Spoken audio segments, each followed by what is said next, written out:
ನಮಸ್ಕಾರ ಸ್ನೇಹಿತರೆ, ಫಿಶ್ ಮಸಾಲ ಸಾಂಬಾರ್ ಮಾಡುವುದೇಗೆಂದು ನೋಡೋಣವೇ?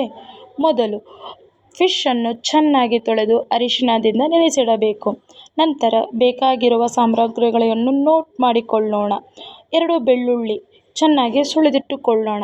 ನಂತರ ತೆಂಗಿನಕಾಯಿ, ಈರುಳ್ಳಿ, ಟೊಮೆಟೊ ಹಚ್ಚಿಟ್ಟುಕೊಳ್ಳೋಣ. 1 ಬೌಲ್ ಅಷ್ಟು ಕೊತ್ತಂಬರಿ ಸೊಪ್ಪು. ನಂತರ ಹುಣಸೆ ನೀರು.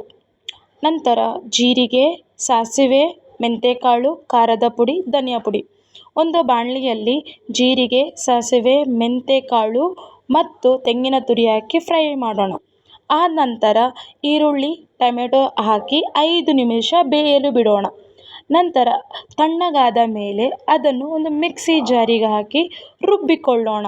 ರುಬ್ಬಿದ ಮಿಶ್ರಣವನ್ನು ಸೇರಿಸಲು ಒಂದು ಬಾಣಲಿಯಲ್ಲಿ ಎಣ್ಣೆ ಹಾಕಿ 1 ಈರುಳ್ಳಿ ಚೆನ್ನಾಗಿ ಫ್ರೈ ಮಾಡಿ ರುಬ್ಬಿದ ಮಿಶ್ರಣವನ್ನು ಸೇರಿಸಿ ಉಪ್ಪು ಮತ್ತು ನೀರು ಸೇರಿಸಿ ನಂತರ ಫಿಶನ್ನು ಸೇರಿಸಿ ಒಂದು ಕುದಿ ಬಂದ ನಂತರ ಕೊತ್ತಂಬರಿ ಸೊಪ್ಪನ್ನು ಹಾಕಿ 10 ನಿಮಿಷ ಸಣ್ಣ ಉರಿಯಲ್ಲಿ ಬೇಯಲು ಬಿಡಬೇಕು. ನಂತರ ರುಚಿಯಾದ ಫಿಶ್ ಮಸಾಲ ಸಾಂಬಾರ್ ರೆಡಿ.